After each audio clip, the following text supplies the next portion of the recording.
Hey, before you scroll left or right, before you change the dial, encourage you guys to just stop by a few minutes and hear today's conversation because it will be a blazing conversation. And today we just wanted to turn the corner. I know there's been a lot of ado about COVID and the time of pandemic and all of the things that's going on. But one thing about it is with conspiracies abounding, I've come to find out that I know very little about public health. So we wanted to bring on a special guest in the form of Mr. Lee Riley, who will come in and just spend a few minutes sharing his insight and his views on public health and how it relates to us, and hopefully giving us a very clear picture of what we are dealing with. So, with no further ado, Mr. Riley, how are you, sir? Hello, hello. I'm wonderful this morning. How are you? Good, good, good. For those who are tuning into the podcast and don't know, this is take number three. Is this going to be the magic number, sir? I pray to God that it is. Well, while I got you on, brother, let's kick it. If you don't mind, just kind of tell everybody who you are and what you do with public health. Okay, well, hello, everyone. My name is Lee Riley, and I am an epidemiologist as well as a nurse. My former training came from the University of Southern Mississippi, where I studied public health, and my emphasis area was epidemiology and biostatistics. I spent 5 years working in infectious disease at the Mississippi State Department of Health. At the beginning of this year, I took a job with OptumServe dealing with the COVID vaccine. And it's everything that you can think of dealing with the COVID vaccine in terms of distribution and ordering, inventory, and administration, and keeping detailed records of those. So that's a bit about what I do. Also, as a nurse, I'm swabbing 1,000 plus people as it seems every time it turns around for COVID. I do the swabs, I do the testing, and unfortunately, I have to do the reporting as well. So, basically, in a nutshell, with all of the things you said, you're kind of like I would say, a subject matter expert because after swabbing thousands of people every day, that tells me that you get a chance to see this more often than we do. Is that correct? That is correct. Now, That is correct. Really from are. your position, I'm sure with you swabbing people and people coming in various stages of the vax or virus. Would you? The hoax. No, the virus is not a hoax. It is very, very real. I've swabbed lots of people who thought that the virus was a hoax. We ended up treating them for COVID. Most of them recovered. Unfortunately, we did lose some that did not recover. But I promise you, it is not a hoax. Working in public health and you seeing the effect that it's having on people when you hear people say it's a hoax or that are flipping about it or that are disregarding the climbing numbers, what are some things that you think we can do to just really get the seriousness of the situation? What can we do to really just get people to see that this is actually something to just take heed to what's going on? That's a good question. Um, I know that a lot of people won't believe that COVID is real until it affects them or someone that they know personally. Testimonials are a great tool that we use in our public health messaging to get the message out there that this is real, that it affects real people, that it's taking real lives. I think that that would probably be the most effective thing if someone that they know or themselves personally is impacted by COVID. Then I think that would probably be the best method. But things that I do and some other public health officials do, I routinely share the information that is being reported by the health department to debunk the theories that this is not real or that this is some sort of hoax. I share the information not only just about the number of cases that we have, but I also share information about the demographics that are disproportionately affected. I also share information about people who are vaccinated versus unvaccinated in terms of uh, becoming severely ill, becoming hospitalized for COVID, and the unfortunate number of deaths of COVID. Oh, And some, yeah, I kind of want to rewind that back because you said something I don't want to get too far away from. You talked about the disproportionate statistics. Based yes. upon those statistics you're seeing, who's most affected? Well, it sort of changes from week to week. Most Mhm. weeks we are seeing that it is younger people who are more affected this time. When Mhm. COVID first hit, it was affecting the 65 plus population and those that had underlying health conditions or declining health conditions. Um, with the introduction of the vaccine and Mississippi's push to get older people vaccinated and people who are on renal dialysis vaccinated, now we're seeing that it's a younger demographic that's being affected. Blacks, whites, whatever you want to look at it, it is the younger generation that is being disproportionately affected. People that are under 50, um, who are otherwise healthy that didn't know that they had any underlying health conditions. They are becoming severely sick, and some of them, unfortunately, are dying from Right. COVID infection. Something I think in the conversation, even going back to something you said earlier, I think we as a people, it's almost like when we hear this conversation, we'll take a piece of the puzzle where somebody will say, they'll circle the word immune system and write it on the board, and that's the only portion they focus on, and they'll practice maybe a healthy lifestyle, but that's within itself not effective for keeping you away from getting sick. Is that also correct?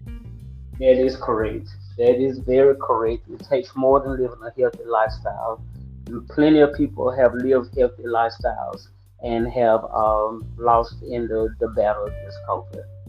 Right. So now we're hearing the immune system itself is a good bonus, but it shouldn't be the only thing. Then there's some that are maybe making mention of the fact that people who are getting the vaccine are also getting sick. How would you speak to that scenario as well? So here's the thing with people who are vaccinated that are also getting sick with COVID. Your immune system is designed to produce an immune response whenever your body is introduced to a foreign agent. So the purpose Right. of Right. vaccination is to put a foreign agent into your body. Your body builds immunity against it, and you're supposed to be able to fight it off. Not that your body can't become infected, but in the event that you do Uh, become infected, that your body is able to fight it off. Here's the uh, issue with COVID. okay. So, just like the flu vaccine, I mean, just like the flu virus and other viruses, viruses mutate all the time because they Hmm. want to be able to continue to live. What we have seen about the mRNA vaccines, such as Pfizer and Moderna, is that if you take the vaccination, it is proven that you have boosted immunity and it greatly increases your chances of not becoming severely ill, not becoming hospitalized, and not dying from COVID. But the issue is now is that this virus has mutated so many times. But the good thing about it, about the vaccinations that we have, is that against all of the known mutations, there is protection. Your body is immune to the disease, to the virus. Your body will be able to fight it off. Not that you won't get infected, Oh, okay. not that you won't become severely ill, but it greatly reduces the chances. The virus is an extra level. I mean, the vaccine is an extra level of protection against the You, virus. honestly, I don't think, Lee, I like that answer because it makes sense what you just said, and I don't like things that make sense. I prefer believing that in the vaccine we had nanobots that were going to turn us into super soldiers, and let me be able to run faster than a car. So you're telling me that with this vaccine, I won't get any of those extra enhanced abilities. Unfortunately, you will not. There is no vaccine that can alter your DNA. That's another theory that is out there that the vaccine will alter your DNA, and that's just untrue. There's no vaccine that can alter your DNA. You know, I don't like learning new things every day because now it makes me accountable to what I've learned. But I do have a question also about the vaccine is how long does it take for the vaccine to basically boost your immunity after you've taken it? So, and the reason I'm asking, because I do know that sometimes people are taking the vaccine who might be sick at the time they take it. How long does it take for that immunity to start kicking in? That's a great question. We generally tell people give it about 2 to 4 weeks Okay. to see some level of protection, because Okay. again, your body is it has to be introduced to this agent, then it has to recognize the infectious areas of it and the potential that it can do to the body so that it can generate the correct immune response. And so that immune response is what we call the protein spike antibody response. And so when you hear stories of people going to get their antibodies tested to see how much immunity they have against COVID, that's what they're Um, getting measured in their blood. How many of these spike proteins are in their bloodstream? I'm glad you clarified that, because I think where people are losing hope in the vaccination is that because they don't know that it's not like taking, an Advil that's supposed to instantly cure a headache, or, an Alka-Seltzer for an upset stomach. It takes a little bit of time to begin to work. So the reality is not to wait till you get sick to decide, well, I'm going to go ahead and get the vaccine and it's going to cure it. No, that's not how it works. It's more of a preventative maintenance than waiting till you've gotten it. That sounds like a fair analogy? That is a fair analogy. That is precisely what it is. Exactly what it is.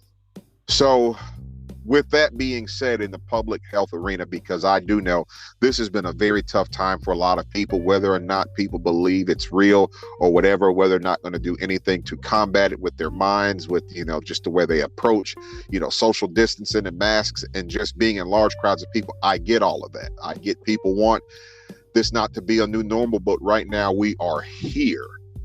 And while we are here, does the public health kind of have a general idea of how long we'll be fighting this, or is this just going to be something that is contingent upon we as people doing our part to make it go away? It's going to be contingent upon we as people doing our part to make it go away. Remember in the earlier 1900s where they had the polio epidemic, and so the reason they were able to eradicate polio was because people took the vaccine and people heeded the advice of public health officials who were touting the infection control measures. And it appears now that we live in a different time amongst a different generation who have different ideals and morals and values. And a different morale as to taking responsibility for the health of the overall public.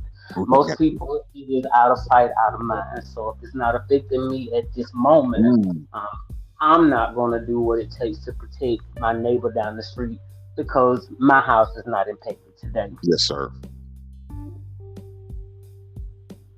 Yeah, that is the sad reality. Yeah, it's a very sad reality. And it's a very sad reality. We just lost audio there. Sorry about that, guys. But it's a very sad reality where we are. But I do think that information is key to reasoning. And when you're having conversations like we are having now, where you're hearing this from someone who is not a conspiracy theorist, but somebody who actually works in the field, someone that's got a godly background, like they are beholden to not just principles of public health, but also to a higher standard, that sharing information that I think is very key to understanding. I'm not pushing the vaccine. I'm just putting the information out there, what it can do. I'm not pushing social distancing. I'm just pushing what it can do. Not pushing a mask. I'm just telling you the role that it plays in eradicating where we are now. And then ultimately, it's up to you, the listeners, to hear the information and to make an informed decision based upon what you've heard. But with that being said, we really want to thank Mr. Riley. Lee, we thank you for coming out today, sir. No problem. It was my pleasure. I thank you for the information you shared. But guys, after a conversation like this, I encourage you to hit the listener support tab. Keep this podcast going. We have all kinds of subject matter experts like this that will be coming in, that will be giving some very good information. And until next time, guys, enjoy the podcast. This is Over and Out with the End Zone Club.